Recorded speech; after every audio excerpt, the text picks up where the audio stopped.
ya mwaka ule ndo unakuja leo mwanangu? Baba, kama sijakuja kukuona wewe nitakuja kumwona nani? Kimezidi nini uko unakotoka? Hamna, mvua tu kama unavyoona. Mvua ipo. Ndo neema hii. Yaani mwanangu wewe, kila ninapokupigia simu upokei. Kila nikikupigia simu ushiki simu. Nikikupigia simu haipokelewi. Namsikia mtu kwenye simu lakini anaongea. Shida nini wewe? Baba, unajua si watu wa mjini muda mwingine tunakuwa tupo busy na kazi za watu. Umeona? Muda mwingine unaona kabisa simu inaita lakini kupokea inakuwa shida yani. Sasa uwe ubize wako wa mjini na nyinyi watu wa mjini, lakini ukae ukifahamu umesoma kijiji hiki. Umezaliwa hapa penye udongo huu unauona mwekundu, rangi ya Simba. Na mara ya mwisho mwaka 1987 siku ya Januari tarehe 3, siku ya Jumatatu, nilikupeleka shule ya kijiji hiki kinakufanya wewe uwe bize mjini. Na nakumbuka wanafunzi siku ile na kusikieni mnaimba, tizama ramani utaona nchi nzuri yenye mito na mabonde mengi yamezaga. Nasema kwa kweli alafu na kufikiri, utumwa wa nchi hiyo Nyerere ameukwamisha Tanzania. Sasa haya mabonde ndo ya hapa na mito ndo unavyoiona ya kijiji hiki ambapo ni kwenu wewe. Sasa niambie, uubize huo mpaka unanibwaga mzee wako. Na ndo maana nimerudi baba.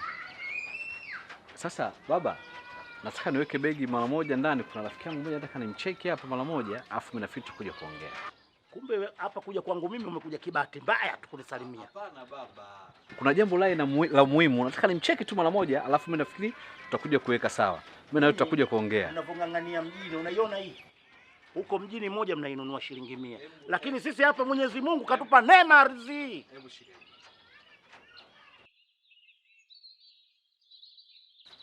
Ndio unanifunga hapa? Hapana mzee wangu.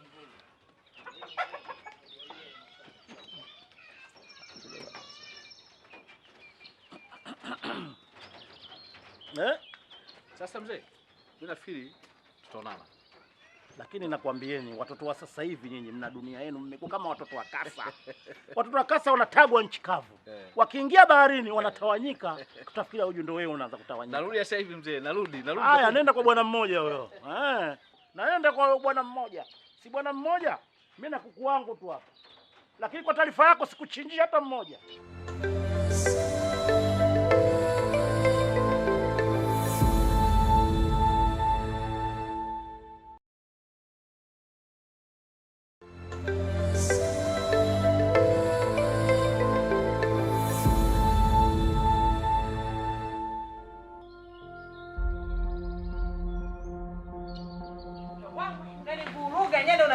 Yaani unanivuruga kwa kweli. Na kuvuruga unajivuruga mwenyewe.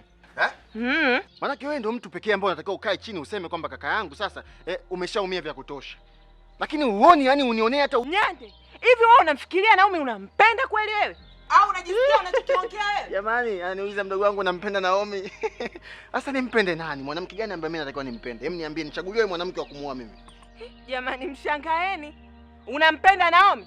Unajua mangapi anayopitia kwa Naomi? Unajua yuko hospitali anapigania maisha yake. Unajua nini kinachomtesa? Afu umekaa hapa unaimba tarabu zako eti nampenda Naomi. Nisikilize Nyende, unikome. Tena unikome. Kama hizo habari zako za kupenda na mapenzi na Naomi kamwambie mwenyewe, sio mimi. Si umenielewa vizuri? Sasa wewe ukitaka unione mimi akili yangu jinsi ilivyo. Sawa? Itumie na wewe akili yako vizuri. Ni kuamini mdogo wangu una akili. Mshawishi Naomi aje kuwa mwanamke wangu mimi. Kwa sababu Naomi nitakavyokuwa naye mimi, na imani familia yetu itakuja kuwa na upendo mkubwa sana. Kwa sababu tutakavyokuwa tuko nyumbani, utakuwa mnacheka, mnafurahi, afu kaka yako tuko pamoja, tunapanga maisha. Lakini unapokuwa unanipinga, hata utafutaji wa pesa unakuwa uko tofauti. Iko kitu kielewe. Umependa kubwatuka watu wasikie mambo gani yanaendelea kwenye familia yetu, unakosea. Kwa hiyo wewe ni mdogo wangu mimi.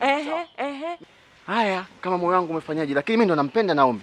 Na Naomi ndio mwanamke wa maisha yangu mimi. Sisemi, sifurutu. Nyande.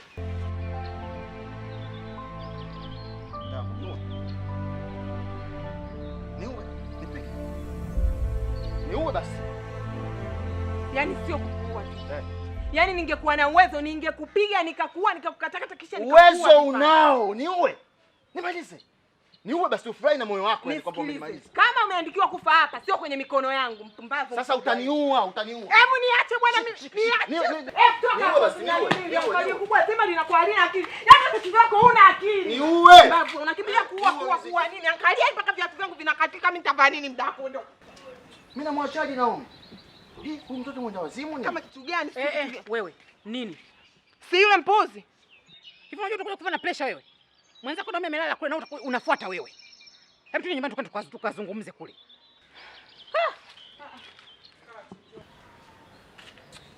Nikupenda nipende mimi tunaniteseke. Mbona wengine wanafurahi na mapenzi yao? Kwani nini hasa mnachokigombania? Yaani kwa kweli anatibua. Anakera kakaangu, anakera. Yaani yeye kila kukicha angalii tuko katika wakati gani? Angalii tuna nini? Kila wakati Naomi. Na nimeshamwambia masuala ya Naomi kama anataka Naomi aende huko akamuulize mwenyewe. Labda nikwambie kitu ambacho ukijui. Nyande anamtaka Naomi. Huo ndio ugomvi wetu. Sasa yeye amuone Naomi mwenyewe mpaka aje aniulize mimi. Sawa. Kwa hiyo kuna tatizo gani yeye kukwambia wewe? Yule si kakako. Kwa anavyokuambia wewe akamwambia nani kama sio wewe? Hakuna tatizo. Tatizo liko wapi hapo? Ana uwezo kuniambia mimi chochote anachojisikia hata tukiwa kwenye matatizo. Haoni kwamba Naomi yupo kule hospitali anaumwa. Nimetoka sasa hivi hospitali. Naomi hali yake mbaya. Yeye anashindwa kujiongeza mkubwa mzima yule. Tena akanipita mimi umri mrefu. Ni mkubwa yule. Anashindwa kuangalia. Nimeshamwambia. Masuala ya Naomi kamuulize mwenyewe amekalia sijui mpenzi wangu, sijui nini. Maana yake nini? Sawa. Kwa hiyo ndio upite mitaani huko uanze kupayuka kila mtu asikie kwamba wewe unazungumza nini. Yaani unakaa unajiongelea peke yako tu kama umeropokwa, yaani kama umekula usembe. Kwa hiyo mambo ya familia yako kila mtu ajue kama nini kinaendelea katika familia yako. Ndicho unachokitaka hicho? Hapana. Sasa kumbe. Lakini na yeye anatakiwa ajiongeze, angalie tuko katika wakati gani. Kama anataka masuala ya Naomi akamfuate mwenyewe, sio aniambie mimi. Aniambie mimi kwa sababu gani? Sio mimi, hata ungekuwa wewe nafikiri ungegombana naye zaidi ninavyogombana naye mimi. Anakera.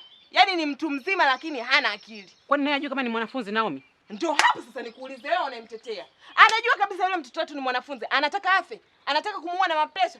Pale alipo Naomi ameshajimalizikia. Yeye anachotafuta kitu gani tena? Anataka kumpachika nini mtoto wa watu? Kwa nini anafanya namna hii huyu? Basi sawa. Mimi nitamuita nizungumze naye hapa. Tujue nini kinaendelea. Lakini sasa hiyo tabia yako ya kupayuka na wewe utulize. Sasa utakapomuita uzungumze naye, mwambie kama anataka ugomvi wangu mimi na yeye uishe, aachane na habari za Naomi. Kuishi naye.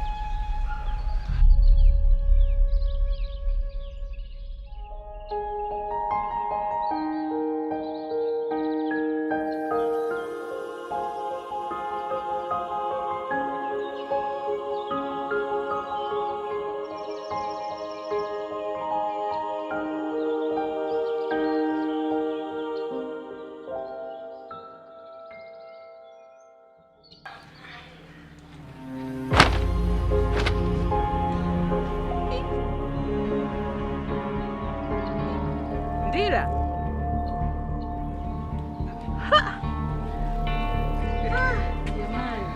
Sasa hizi. Salama za kwako? Kwema tu za miaka. Aisee, nashukuru Mungu yani. Jamani. Muda mrefu. Ni kweli. Yaani umependeza jamani, mjini kuzuri kwa kweli. Karibu, naona unanipita tu hapa kama hunijui. Hamna, nilikuwa na wahi hapo bondeni, kuna rafiki yangu mmoja naenda kukutana naye. Jamani. Haya mjini unajishughulisha na nini? Nipo kwenye kampuni moja inajihusisha na uuzaji wa magari. Ndio nipo hapo ameniajiri. Tena ukisema hivyo, unajua na mtoto wangu, mtoto wa kakaangu, wa marehemu kakaangu. Naye anafanya biashara hizo za magari, lakini ni muda mrefu hajaja kuniona. Yaani nimemkumbuka, yaani sijui nisemeje yani. Ni kweli, tunajua kwamba milima ikutana ila binadamu wanakutana. Ni kweli. Karibu bwana. Asante sana. Karibu sana. Asante, nimekuja na shangaa nakuta kijiji kimenawili. Maendeleo yanakuja kasi. Ni kweli, yani kijiji kimebadilika kwa kweli, tunamshukuru Mungu tofauti na zamani. Haya, okay. Mimi napita. Haya, karibu. Haya. Jamani, kijijini kuzuri.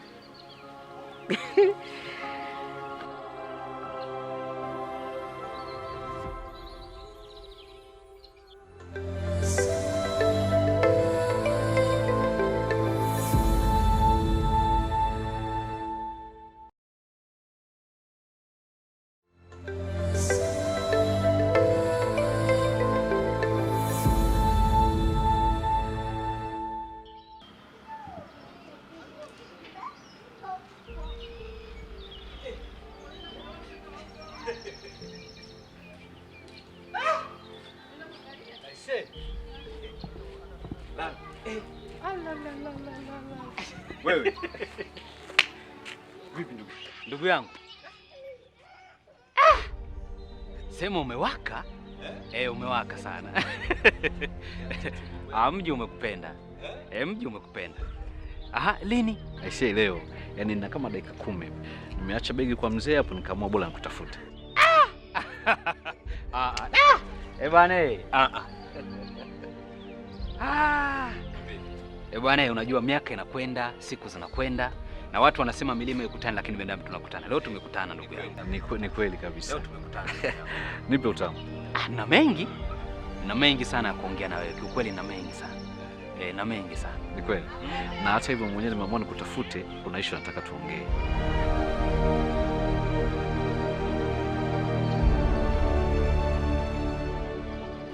Bora umekuja. Na jambo nataka kuzungumza na wewe. Unajua unapoelekea na ndugu yako mtagombana? Mtakuwa kama mambwa mnapishana tu ndani kama mambwa yasokuwa na ndugu. Mnaelekea wapi? Tunaelekea wapi? Yule mwenda wazimu akili zake haziko sawa. Umeelewa? Anashindwa kunifuata mimi ninachomwambia akifanye, anaishi anavyotaka yeye anavyojua. Kwa hiyo akusikize kwa kila kitu hata kama ni kicha kijinga. Nakoseaje? Umekosea. Kwa nini usijali kwanza mtu anaumwa? Jali kwanza afya ya mtu Nyande, alafu mambo mengine ndio atafuata. Tatizo ni nini hapa? Monica leo hii anataka kunipanda kichwani, si ndio? Yaani Monica anashindwa mimi kuniheshimu, ananiletea dharau, ananizaisha mbele za watu, si ndio? Ananidhalilisha. Nimekosea wapi? Kumpenda mtu kosa? Sio kosa, lakini kumbuka ile ni mimi kumpenda Naomi atakufa. Yaani mtu ukimwambia unampenda anakufa. Hapana. Maana yake nini? Jali kwanza kuhusu afya yake, ndio vitu vingine viendelee.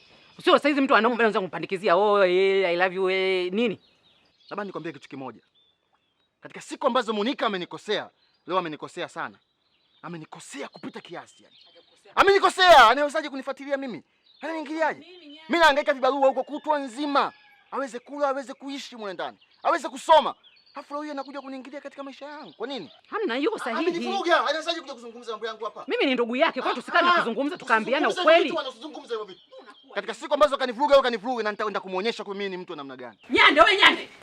Nyande, unajua sitaki mambo yenu ya ajabu, sio kama mtu mkagombana nyie. Hivi ukoje, utabadilika lini?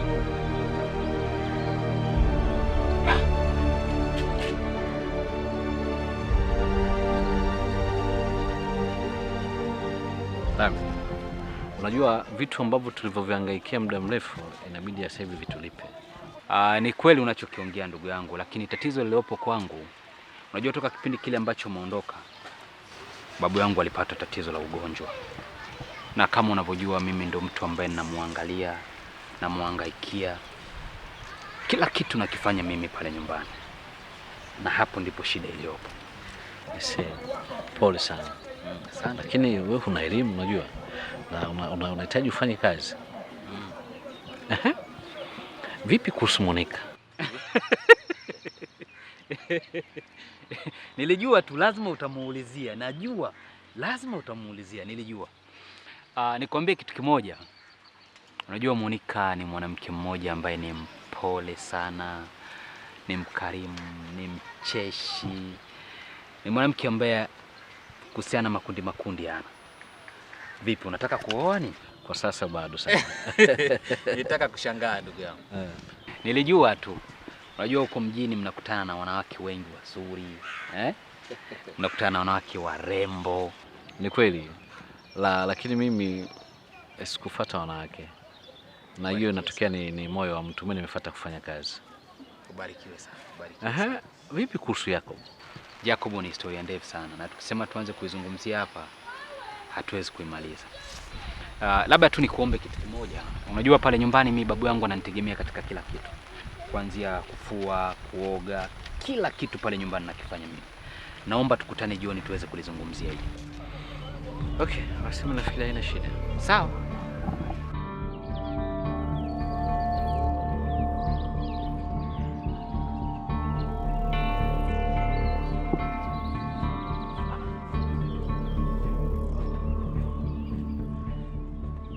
Nyande. Ndio. Yeah. Fresh, vipi Bongo wanasemaje? Si Bongo fresh. Mambo yanaendaje? Fresh, muda mrefu. Ni kweli bwana. Vipi naona unatokea huko unakaa mtu mwenye jazba? Unajua mdogo wangu Monica ananikosea sana. Ananikosea mno yani. Hebu naomba niache. Tena niache kabisa. Yaani leo niko mbali, tena niko moto. Sitaki kabisa shari na wewe. Naomba uniache. Mimi nautaka huo moto uniwakie. Nautaka huo moto. Kwa sababu ukijifanya ni kichwa ngumu, mimi ndo kichwa ngumu zaidi yako. Umeelewa? Yaani huko nilikotoka nilikuwa nimekasirika sana. Lakini sijui nikushike wapi yani. Sababu nilipanga nikufinyange, nikuumize mbele za watu. Kwa hiyo wewe unatakaje? Ninachokitaka mimi, usinifuatilie maisha yangu Monica. Achana na mimi kabisa, niache. Nyande, kama ulitaka mimi niache, ungeanza kuacha wewe kwanza. Sawa, mimi nimeshamwambia sababu aliniuliza. Haya wewe unatakaje? Hasira yangu juu yako haipo kwenye kiganja changu mimi. Ila moyo wangu unaumia pale ninapoona kwamba damu yangu mbona huko pamoja na mimi. Mimi naibika, mimi naumia kwa sababu yako wewe. Unashindwaje kuwa upande wangu mimi? Yaani unaenda kunitangaza kwa watu manake nini? Mimi sijakutangaza. Hivi hujaona aibu wewe ambaye tulikaa ukabwatizana na mimi kila kona, kila mtu kasikia, nije nione aibu mimi ambaye niliyeulizwa nikajibu? Inakuingia akilini? Mimi niliulizwa ndio maana nikasimulia. Nimeshasema. Unataka kunipiga? Hai nipige. Unanitengenezea aibu. Shida yako ni zalilike. Chukua basi nani la mgambo. Ita mtaa mzima watu wajue kwa mimi na mimi. Watangaziwe mara ngapi? Bado kuna watu hawajui. Wanajua wote. Mpaka mwingine amekuuliza yani kwa sababu tu hajui. Nenda katangaze. Unanifurahisha sana. Sio nakufurahisha. Nikwambie tu kitu kimoja. Hayo yote ambayo unayafanya wenda ikawa ni akili ya utoto. Lakini pia nilikuwa nategemea wewe utajifunza kupitia mimi. Lakini naona unashindwa sasa. Umeelewa? Lakini hizo mbio zako zote unazokuwa unakimbia haziwezi kubadilisha mtazamo wangu juu ya Naomi. Nyande. Kama wewe utateketea kwa sababu ya Naomi, mimi itakuwa ndo furaha yangu. Tena ungekupeleka jela kwa kumtamani mwanafunzi. Nisikia? Lakini mimi siwezi kuteketea. Haya, kama unataka kunipiga nipige sasa. Nipige. Unanifurahisha. Lakini labda niseme kitu kimoja. Sio mimi. Hata kama ukinipiga au ukinifinyanga au ukanifanya chochote kile. Sio mimi. Kwa sababu kitu ambacho kinahangaika hapa kiko ndani yangu. Nitaendelea kumpenda Naomi. Sintaacha kumpenda. Na ni vyema tu ukafuata mambo yako ya shule, yatakusaidia sana. Lakini si moyo wangu mimi. Nampenda sana Naomi.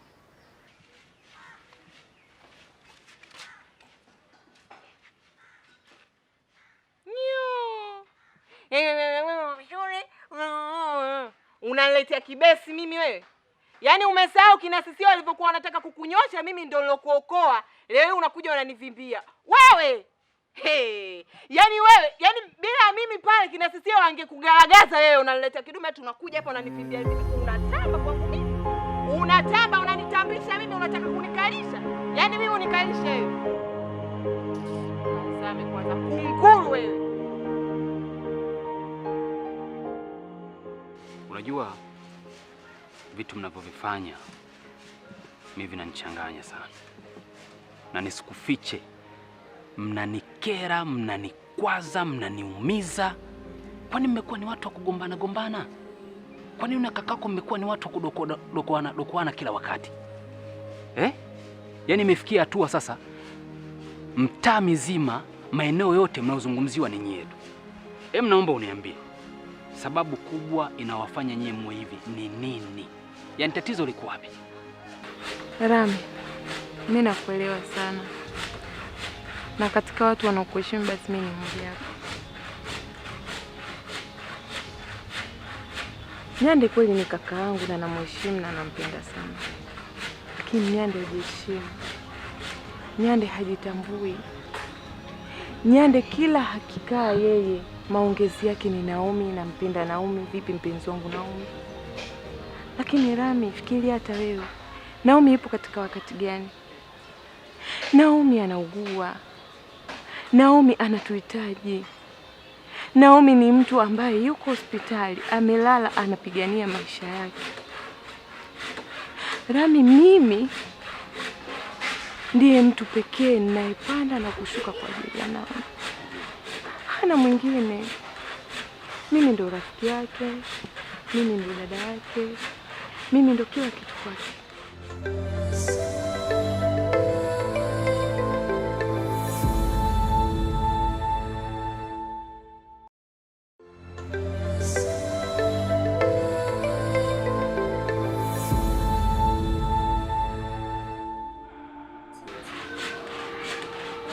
Lakini ninachosikitika kwamba kakaangu halioni hilo. Halioni Rami. Haoni kama Naomi anateseka.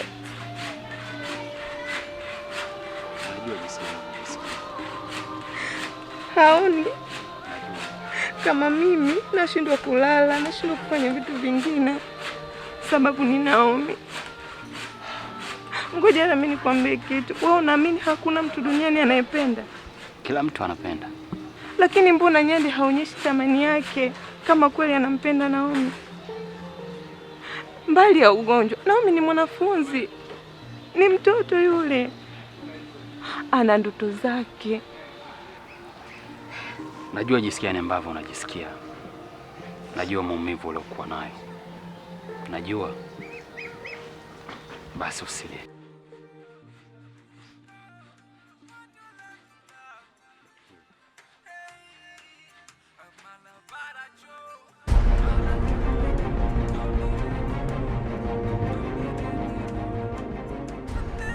Unajua kila kitu kina muda na wakati wake.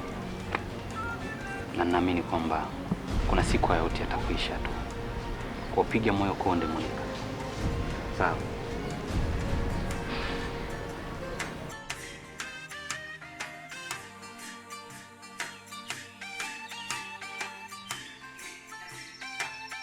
Odi.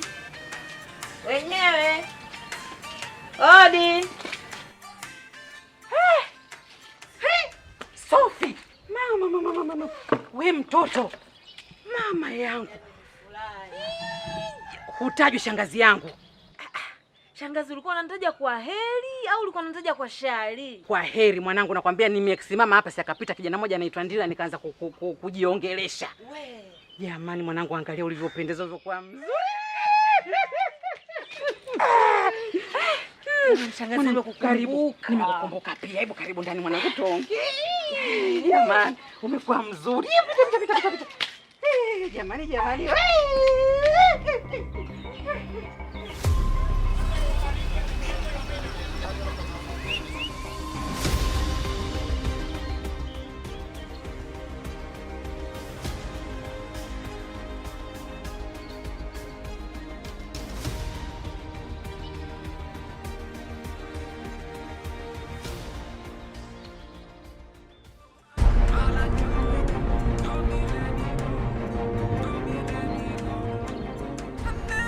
Unajua kila kitu kina muda na wakati wake. Na ninaamini kwamba kuna siku yote yatakuisha tu. Kwa upige moyo konde Monica.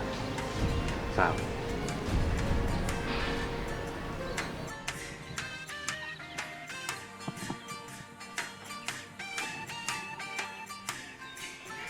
Embedodo.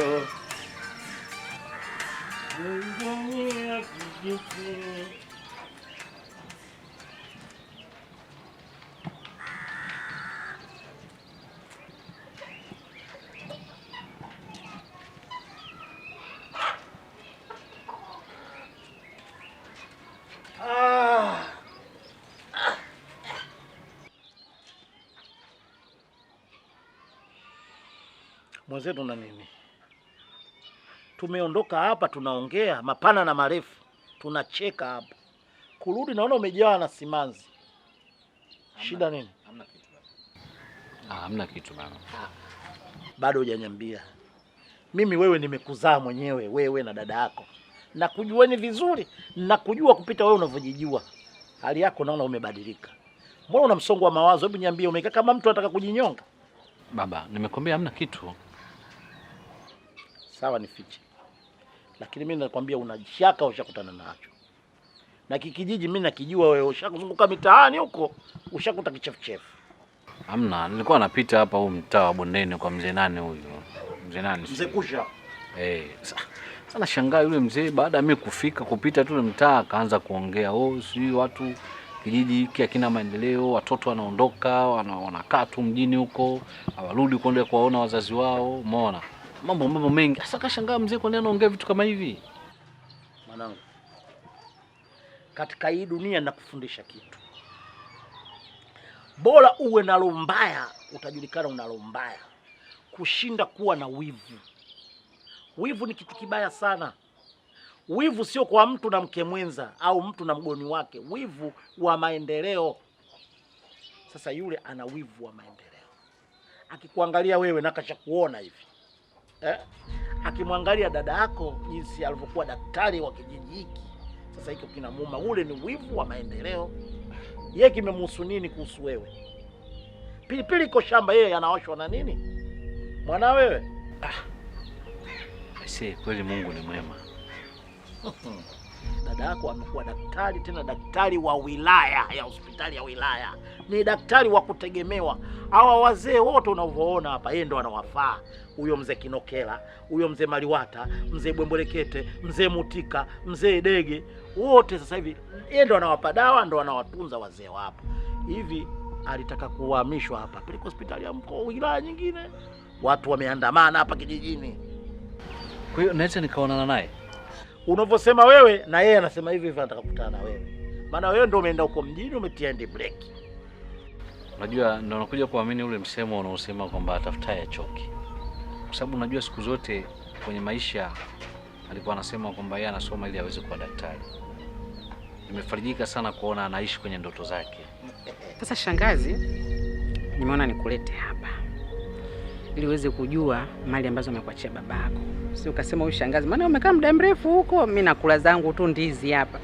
Sio ukasema shangazi sijui nini. Hili eneo lote unaloliona kuanzia kule mpaka pale, muona ule mwembe unapoishia ule, ile eneo lote hili ni la kakaangu. Kwa akasema hapa utakuja utamwachia, utakuja kumuonyesha mwanangu. Imeenda hadi pale kwenye ukuta kwenye ile nyumba pale, mpaka ili hichi kibanda unachokiona hiki. Hapa ndio alikuwa anakaa wazazi wako. Kwa hiyo unavyoona hapo kuna wapangaji 10,000 hapo kwa mwezi. Mimi nilikuwa naweka hapa. Sasa wewe mwanangu ndio utaamua mwenyewe kwamba ufanyeje. Lakini hili eneo lote ni la kwako. Ukae ukifahamu hivyo, na leo nimeamua nikukabidhi, maana umekaa huko mpaka ulikotokea hata sijui. Kwa kweli shangazi bwana, mimi kwanza nimefurahi. Nimefurahi sana. Na kuhusu hapa kwenye hiki kibanda, kodi utakuwa unachukua unafanyia mahitaji yako hapa nyumbani. Kweli mwanangu? Kwa niendelee kula. Wewe ni shangazi yangu bwana. Mahitaji mengine unatumia katika hela za hapo. Alafu pia nilikuwa nahitaji kujenga banda. Nahitaji kujenga banda hapa nifuge mifugo kama kuku na baadhi ya mifugo mingine. Sawa, sasa hilo banda unataka kulijenga wapi kwanza shangazi? Banda mimi nafikiri nataka nianzie maeneo haya. Maeneo haya mpaka kule mwisho, mimi nafikiri banda litakuwa kubwa ambalo linajitosheleza. Shangazi utaniua na njaa. Kwa sababu unavyoona hii migomba, hizi ndizi, mimi ndio chakula changu. Sasa ukisema ujenge hapa, mimi njaa inaniua. Bora hata uanzie pale kwenye mwisho ile migomba pale kwenda kule. Shangazi, eneo ni kubwa. Basi sawa shangazi. Wewe usijali. Wewe ni shangazi yangu, haina shida. Wewe ndo baba yangu. Kwa hiyo haina shida. Mimi nitaanzia pale kwenda kule. Basi na ile eneo ndo kuachia lingine migomba yako hiyo mipapai si nini utakuwa unaendeleza. Sawa, asante, mimi nashukuru. Kwa kweli. Tena eneo nzuri. Yaani afu udongo wake mzuri. Sasa nikakupikia ndizi maana wewe unazozipenda. Mtie ndizi bwana na ngapi.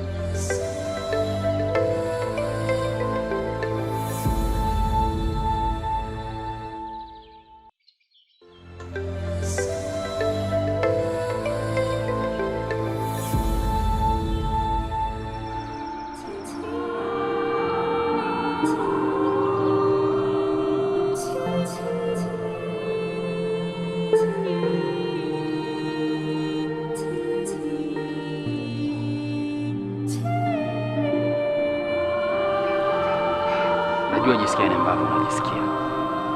Najua maumivu uliokuwa nayo. Najua. Basi usilie.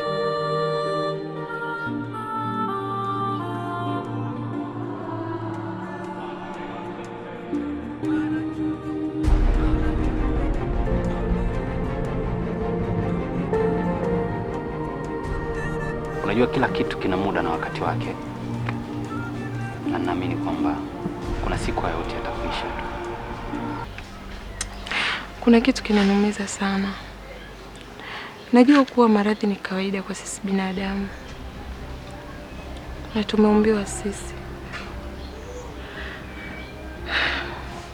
lakini kwa hatua alofikia sasa hivi, yani hatakiwi kupata habari yenye mshtuko zaidi, iwe ya furaha ama ya huzuni.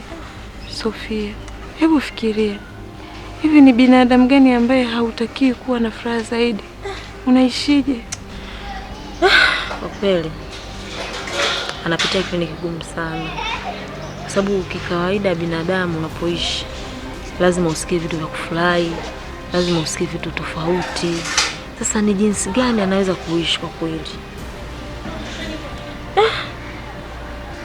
Pole sana Monica. Kwa hiyo vipi, naweza kwenda kumuona?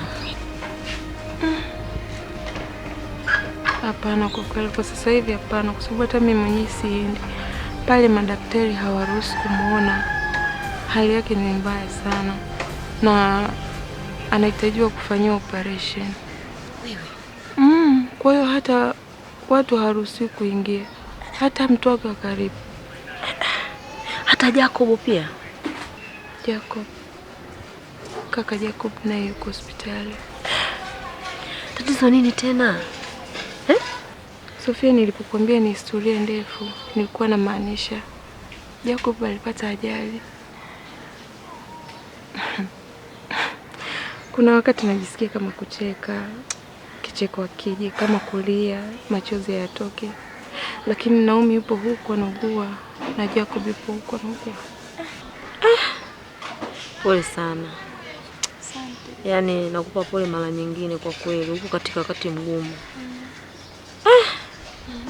Ila Mungu atakutia nguvu, ili litapita.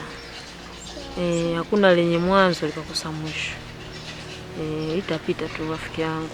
Kikubwa kukaza moyo.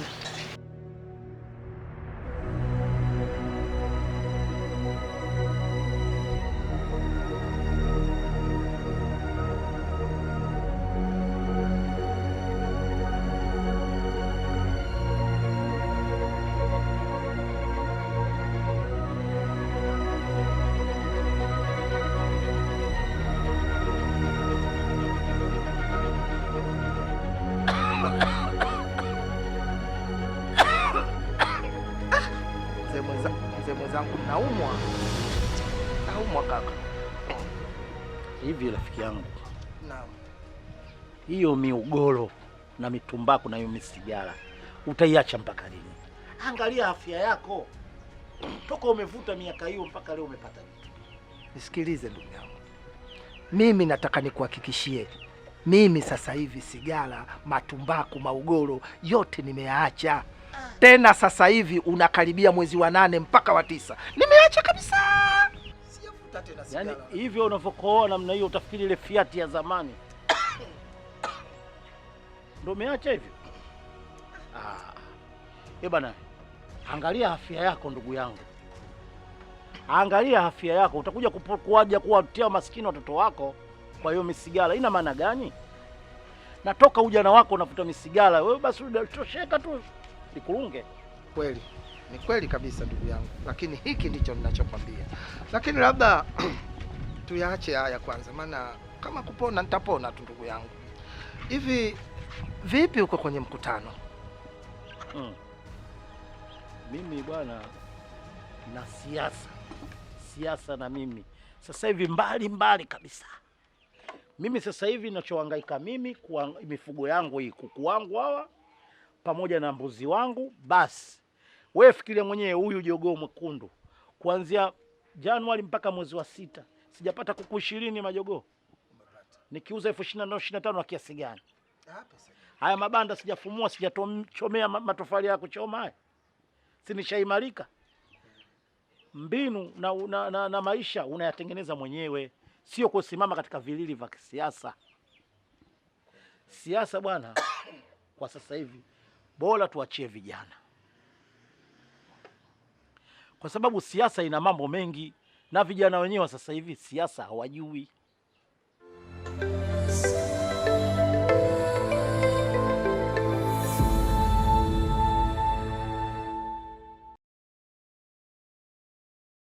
Nasema uongo? Kweli. Kwa sababu siasa zao wanakaa ndani ya majukwaa, wanaanza kutukanana, wanaanza kushambuliana, wanaanza kukashifiana. Wewe kama kwenu ulikuwa mtoto wa nje ya ndoa, basi utajulikana kwenye siasa sasa hivi. Kama ulikuwa mgoni wa wake za watu, utajulikana kwenye siasa. Kama ulikuwa na matatizo yoyote ndani ya siasa. Siasa ni kubishana kwa ajili ya maendeleo, sio siasa matusi. Nasema uongo? Kweli. Sasa unavyosema unaachia vijana na sifa kama hizo ulizozitamka zote hizo zao vijana, hivi ni kweli vijana hawa watalivusha jazi hili kwenye mkondo huu? Sasa haya tuyaache, twende kwenye pointi ya msingi, maana ningekuwa na miadi na wewe hapa usingekuja. Sasa kama Mungu kakuleta. Ndio. Maana kipindi kirefu hatujaonana, na mimi sitoki siku mimi ndani na mifugo yangu. Bwana, na kijana wangu yule anaishi mjini, kile kidume kile. Ndio, si yule daktari? Daktari ni dada mtu wa kike.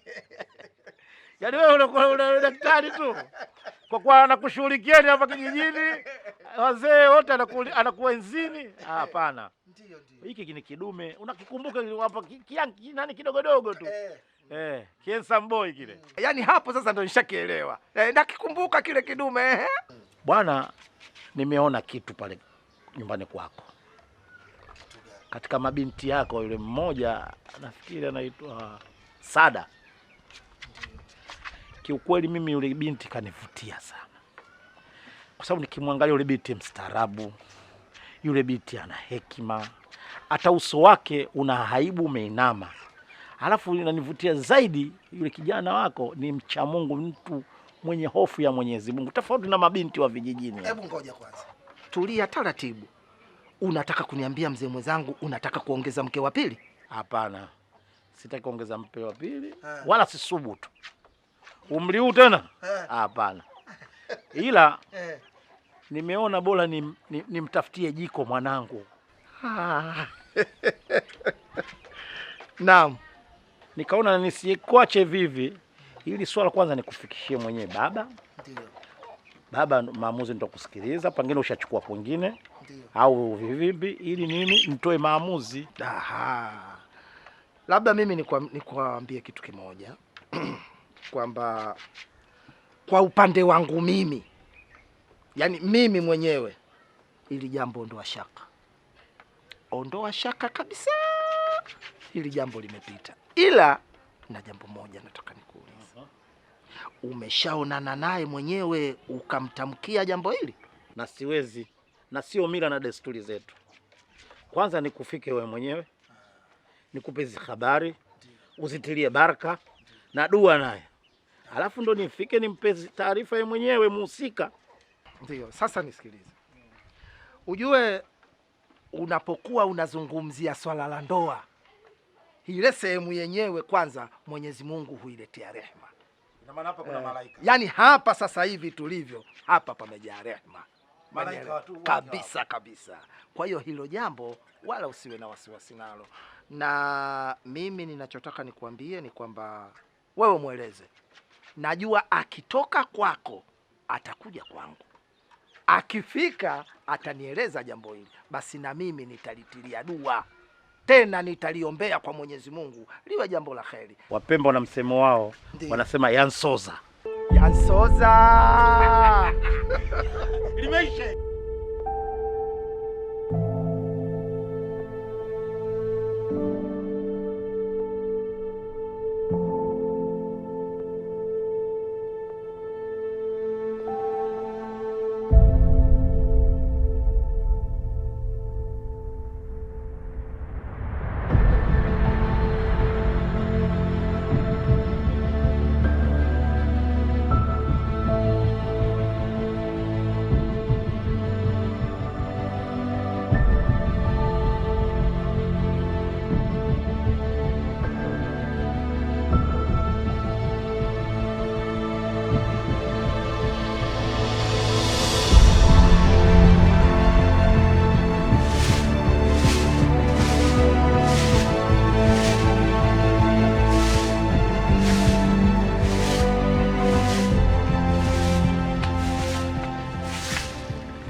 Za huko.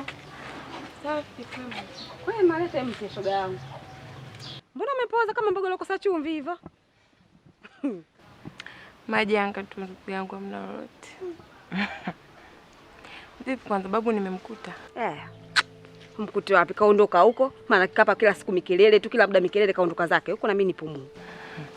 Yaani wewe na babu yako kila siku kugombana tu. Hujaacha tu, ujirekebishi. Tatizo lile babu naye kila anachokitaka ukifatishe. Mambo yangu atakuwa yaendi. Babu naye anagubu kila anachokitaka au kitimize. Mambo mengine mimi siyawezi. Haka. Lakini unatakiwa uelewe babu yako yule ni mtu mzima sasa hivi na wewe bado mdogo. Kwa hiyo inabidi wewe umsikilize yeye. Nimsikilize yeye kwa redio. Kila mtu mzima, kuna mtu kipande hapa. Naye kazidi gubu. Kila kikaa nimechoka. Kwa kaenda mbali sana. Mimi nakwambia sijui alipoenda wapi. Sijui mimi kanyaga hapa anatoka, sijui anapokwenda wapi, kama anaenda shamba, kama anaenda wapi mimi sijui shoga yangu. Shakira bwana. Mimi nina shida na yeye ndo nimwambie. Sasa nikikwambia wewe tena yeye shida ya nini? Nitakuwa na shida naye gani tena? Shida yangu kubwa ni yeye, sio wewe. Shida yeye shida gani? Unashinda kuniambia mimi rafiki yako kamwambia babu yangu. Shida yeye shida gani? Kuna nini? Ila usijali kwa kuwa ametoka. Basi mimi naona ngoja niende. Baadaye akirudi nitakuja sawa. Sawa. Haya bwana. Ndila kijana wangu. Hii safari yako kurudi hapa nyumbani ina neema. Na nafikiri mizimu ya hapa nyumbani ndio ile kufuta. Kwa hiyo jana nikakuacha kidogo utembee kijijini, ukakue kague, unajua siku nyingi. Uangalie vijana wenzio na ukiangalia kijiji kimepiga hatua. Sasa leo mimi na kikao na wewe, kikao kizito, kikao chenye maana, kikao cha kujenga. Baba na mwana wanatubadilishane mawazo. Sasa bila kupoteza muda, kama hutojali, mimi mzee wako nimekutafutia mchumba. Nimekutafutia mchumba uoe awe mke wako hapa kijijini. Baba, mchumba tena? Kwa sababu ukishatimiza umri wa bare lazima uoe, na sio uoe wewe tu, na dada yako nataka aolewe sasa hivi. Sasa baba, unajua dunia sasa hivi sio dunia ya kutafutiana wachumba. Na tatizo sio kuoa, tatizo kumpata yule ambao kumoa. Kama nitampata basi nitakuja kumtambulisha kwako na taratibu zingine zitafuatwa. Mimi hapa umri unaniona mimi mama yako, basi nilitafutiwa na baba yangu. Kwa sababu kawaida ukishatimia umri wa bare lazima upate mke. Wewe sasa hivi ushakuwa bare, umepita bare, mtu mzima wewe. Wakati wa ujana wako umfenesi ulikuwa unapenda wimbio wewe. Lazima upate mke, uoe. Kwa sababu nimekutafutia mtoto alotoka katika mifupa ya watu. Mtoto wa rafiki yangu. Mtoto uso wake umeinama. Mtoto mwenye hekima zake. Sasa kunafikiria nini hapo tena? Hapa uchukue mke uondoke tu ukaishi na maisha yako. Bado mapema. Huyu kijana kazaliwa hapa lakini kulelewa hapa. Kwa hiyo karudi hapa kijijini. Utamjua tu jina lake. Baba, hebu niache kwanza nifikirie. Kwa jambo kama hili hakuna cha kufikiria, huu ndo wakati. Baba, niache nifikirie kwanza. Nasema hivi, sio masuala kukurupuka.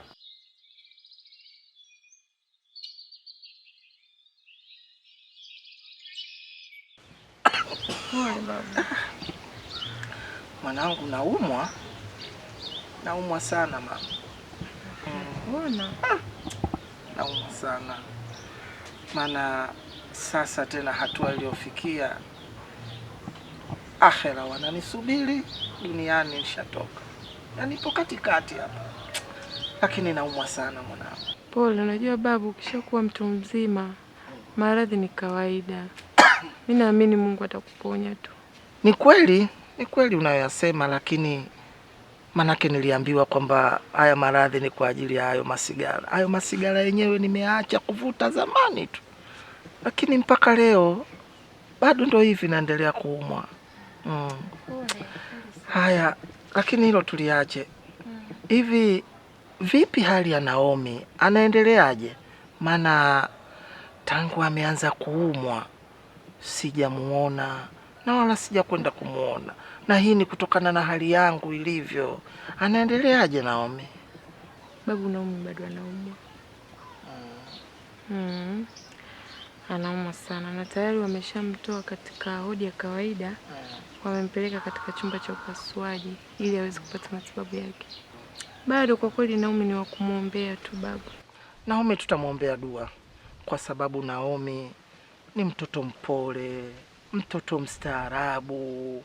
Yaani kwangu mimi hapa alikuwa akija anavyonipenda babu yaani Mwenyezi Mungu atampa unafuu, kwa sababu wanapoomba dua watu 40, basi mtu mmoja ni Sharifu, na Sharifu yupo karibu sana na Mwenyezi Mungu katika kupokea dua zake.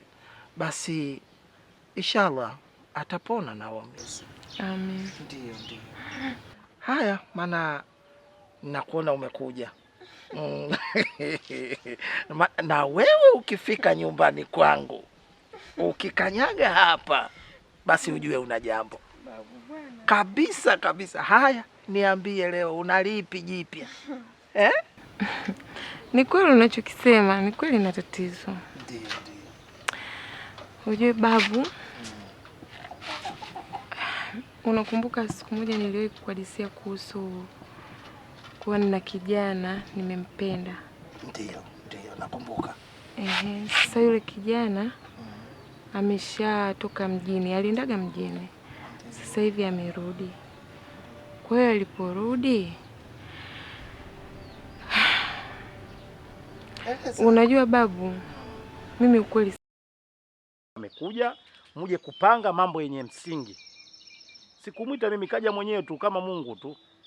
Na Mizali amekuja, huu ni wakati mzuri sasa wa kupanga mipango ambayo ninakupangieni. Mimi ninachotaka wiki ya nini sasa? Kazi haiishi mama. Wewe omba ruksa mara moja kwamba unataka kukuja kuzungumza na mzee wako kikao cha ghafla. Sasa mimi nikifahamia wewe, maana utakuwa uji. Hiyo kazi utaendelea kufanya. Wewe njoo ujui ninachokuitia mimi. Kikubwa mimi bwana, wakati ushafika. Kaka yako na yeye, na sasa hivi nataka nimpe jukumu lake. Apate mke, aoe kabisa hapa kijijini. Yuko binti mmoja, mtoto wa mzee Gojobwile hapo jirani. Yule rafiki yangu. Na wewe mama, nataka ni uolewe kabisa. Wakati ushafika sasa mama, uwe na familia na wewe. Mimi sina hata mtu wa kunichimjikia maji ya moto humu ndani. Kwa hiyo ninachotaka chonde mama, uje kabla kaka yako hajaondoka. Kaka yako wenyewe unamjua kaalifu kama njiwa huyu, mara chele kuruka. Mje kuyapanga hapa, kuyajenga, kila mtu nimpe jukumu lake. Wewe mama mkubwa sasa hivi unataka uolewe. Ukishaolewa utakuwa na familia yako. Kuzaa mapema suna. Upate angalau wanao, kimbizane nao, cheze nao, uimbe nao. Na mimi nimeshamwambia toka jana, nishamwambia hapa lazima uoe. Aidha umetoa posa, mke utakuja kumuoa baada ya siku 2-3 au vipi? Lakini uondoke mtupu hapa. Alipinge. Unanijua mimi. Mimi mbona sikumpinga babu yenu? Lazima ufate hizi taratibu. So mtu mzima kuja kuzaa mitoto ya ajabu. Ndio nyewe mnazaa mitoto isoeleweka. Ina mara inaitwa mikolona, mara inaitwa dengu. Lazima apate mtoto. Aoe hapa kijijini kwetu. Ndio kuna watoto wastaarabu hapa. Watoto ambao wana hekima. Watoto wamepata mafunzo yote. Alafu tunajuana. Kwa upande wako sijui kama utatafuta daktari mwenzio, wewe utatafuta nesi mwenzio, wewe sikuingili, wewe mtoto wa kike. Lakini nataka uzae, uolewe na kabila ambalo lina hekima, sio makabila ajabu. Ukatuzalia watoto wa ajabu hapa. Wakawa magaidi, sio wakawa mamumiani. Tafute mume ambaye kwanza mtu wa dini, mtu mwenye hekima, mtu mwenye huruma. Anaanza kunijali hata mimi mzee wenu. Akanitomea hata kibanda changu hiki, akanimalizia kunipigia lipo hiki. Haya, maagizo ndo sheria hiyo mwanangu. Maana nyinyi wasome mnadharau nyinyi. Haya. Mtoto siku hizo na masharti. Sasa jukumu moja nishalimaliza, bado la huyo ndima.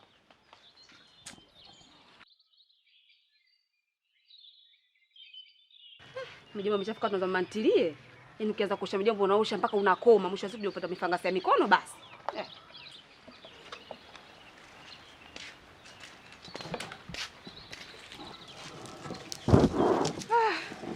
Vipi Zamida? Safi tu, sijui wewe. Nakuona unaosha vyombo. Shogangu naosha vyombo hapa afu nitoke na bonge la appointment dada. Unaenda? Vingine vikupite kila kitu paka ukijue.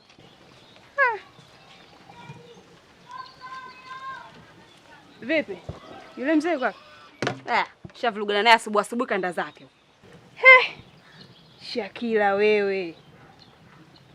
Hivi yule mzee unajua kama anaumwa? Kutwa mnabatizana. Kweli? Unachokitaka kwa yule mzee kipi? Asipojilia mwenyewe atamhurumia nani? Yeye mwenyewe kayataka. Nimelala zangu asubuhi ndani kaja kunigongea Shakila kafagie. Nikamwambia sawa nitaenda kufagia. Anataka kuniforce nitoke mdaoni nikafagie kati mimi na usingizi. Sikuwa nataka tujibizane tupikishane makelele tuwape faida majirani. Kayataka mwenyewe. Wewe yule mzee unataka kuja kumuona pressure Kwa nini akifa mimi nina sala gani? Kwanza mimi nimuue mimi Israeli, anayemua Israeli. Kwanza akifa ndo itakuwa vizuri. Nitakuwa huru najitawala na baki na kibanda changu hicho, tunaenda kumzika basi. Kwa sababu mimi nina sala gani hata akifa. Kwanza ipo duniani yenyewe mikelele imezidi. Kila siku mikelele kama mtu na mke mwenza. Nimechoka mimi mwenyewe, bora afi.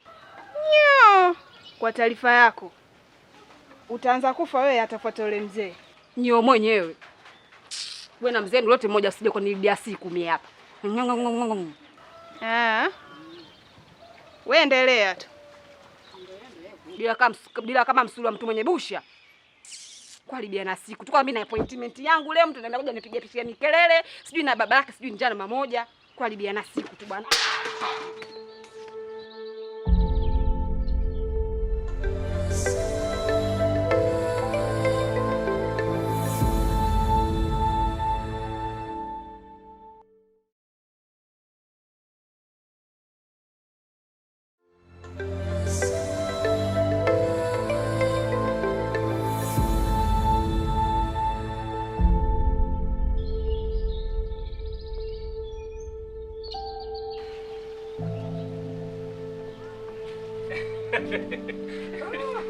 Baba yangu huyo.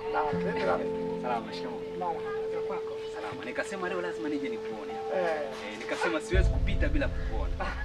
Nafikiri siku 2-3 tuonane. Lakini mwanangu kweli unaniacha baba. Sasa mtoto anawezaje kumwacha baba yake jamani? Siku ngapi mimi na wewe hatujaona? Tuna siku 2 tu. Na siku 2 hatujaonana na mzee wangu. Na hii ni kwa sababu tu ya mzee wangu pale nyumbani. Maana unatenga majukumu. Huku unatakiwa. Sawa. Hiyo ndio hasa ndio mtoto wa kiume inavyotakiwa. Sawa.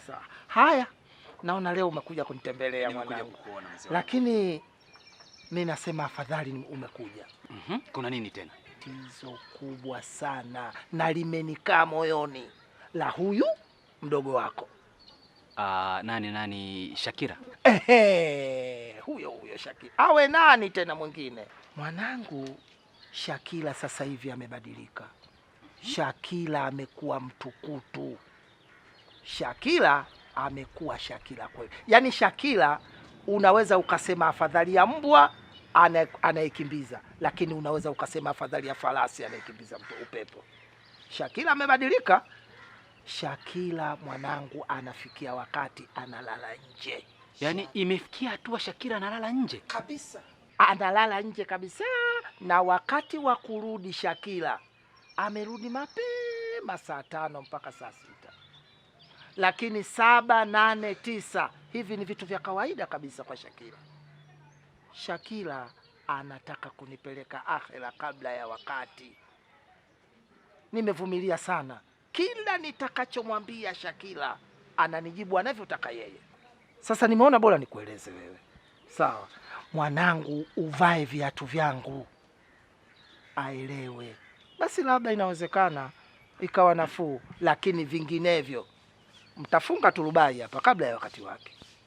Baba, kwanza mimi nikutoa wasiwasi. Sasa Shakira mimi nitamnyoosha. Ndio. Shakira mimi nitamnyoosha. Na unajua kwa nini anakuwa anakupanda kichwani? Ndiyo. Ni kwa sababu kaishaona we ni mpole, mkarimu, huna tabia za kuongea ovyo. Mimi Shakira nitamnyoosha. Na nitamnyoosha tu. Nimekuja na jambo langu lingine nataka tuongee ili tuachane nalo. Nafikiri tutalizungumza hilo la Shakira. I see. Yaani wezi amini. Nimefika salama usalimini.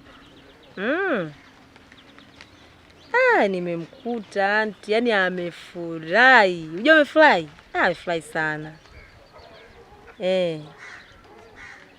Haina shida. Yaani shangazi ujue ni mwaminifu. Yaani mwaminifu sana. Huwezi amini. Amenionyesha mashamba yangu yote, viwanja, nyumba na hati zote amenikabidhi. Yaani kanikabidhi zote. Hamna. Sema ujue nini? Kuna kitu mimi nimeplani kutengeneza banda la kuku kubwa. Yaani nifanye biashara ya kuku. Niwe nauza kuku kwa sababu unajua kuku wanakuwa biashara yake ni nzuri na wana faida kubwa. Haina shida. Sina natafuta vijana wanakuwa wanaangalia, wanalinda. Haina shida baby. We. Amna. Nipo kama wiki mbili. Wiki mbili tu, nikizimaliza hizo wiki mbili nafikiri mambo yangu yote nitakuwa nimeweka sawa, nitakuwa nimeongea na shangazi. Nafikiri nitakuwa nimerudi. Usijali baby bwana.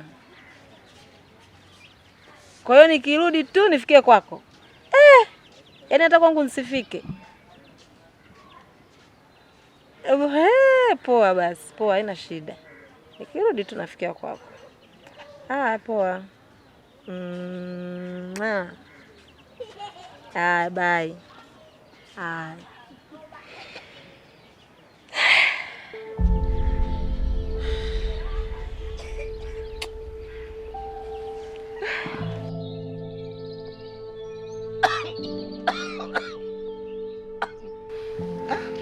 Vipi, ulishapata dawa?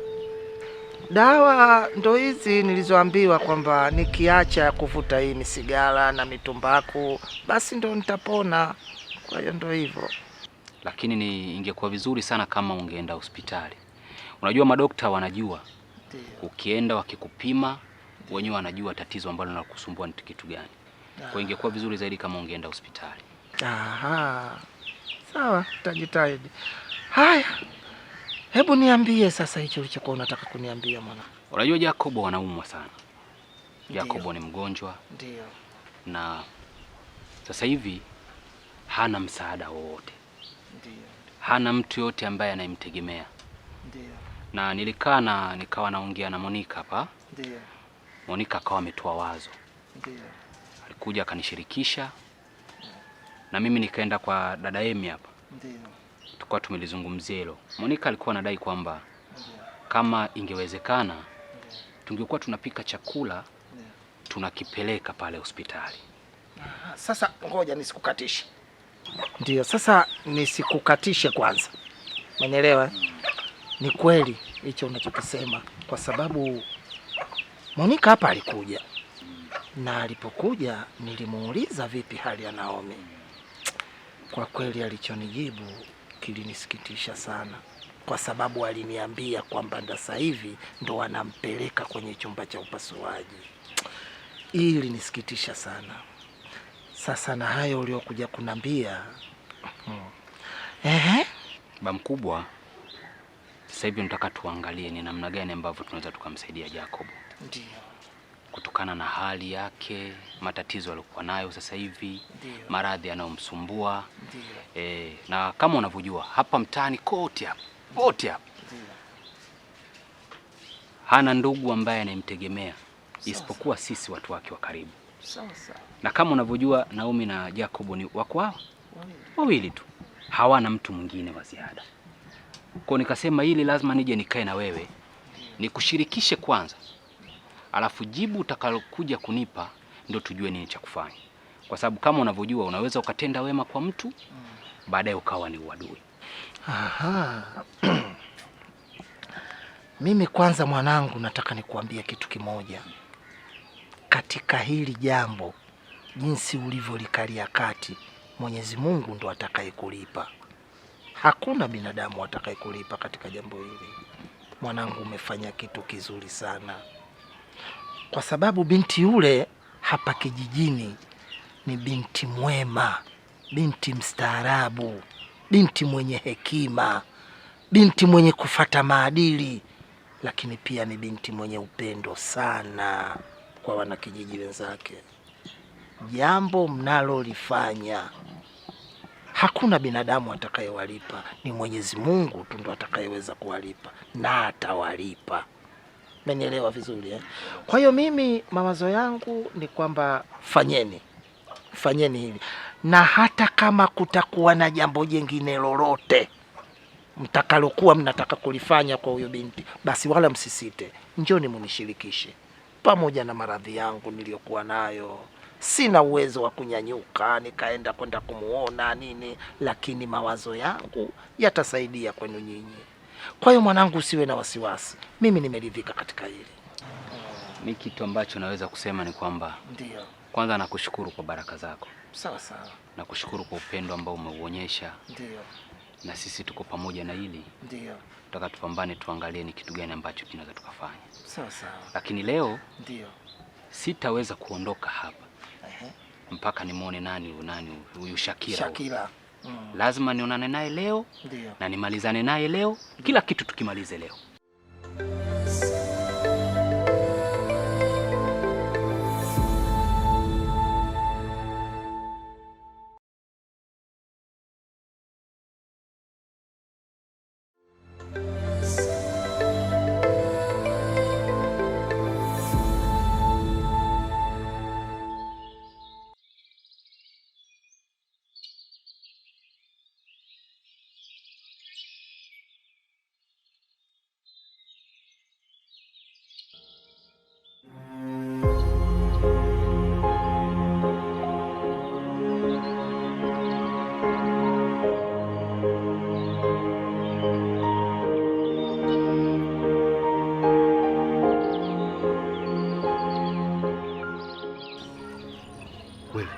Sophie. Joni. Mbona huku tena? Nakushangaa wewe, mbona hapa?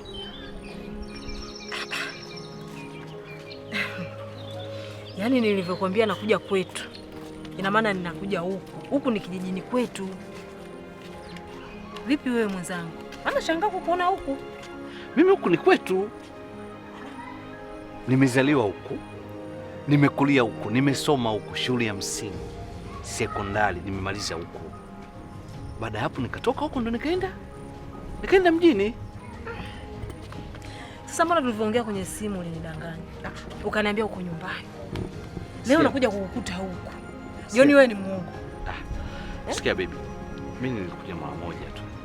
Nilikuwa nataka nikae siku tatu, afu leo nitaka nirudi zangu mjini. Ndio maana nikakwambia kwamba ukitoka huko kupitia nyumbani. Lakini haina shida. Mimi nakusaidia.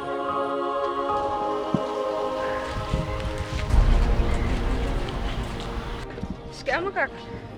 Nataka kusaidia ndoo ya maji.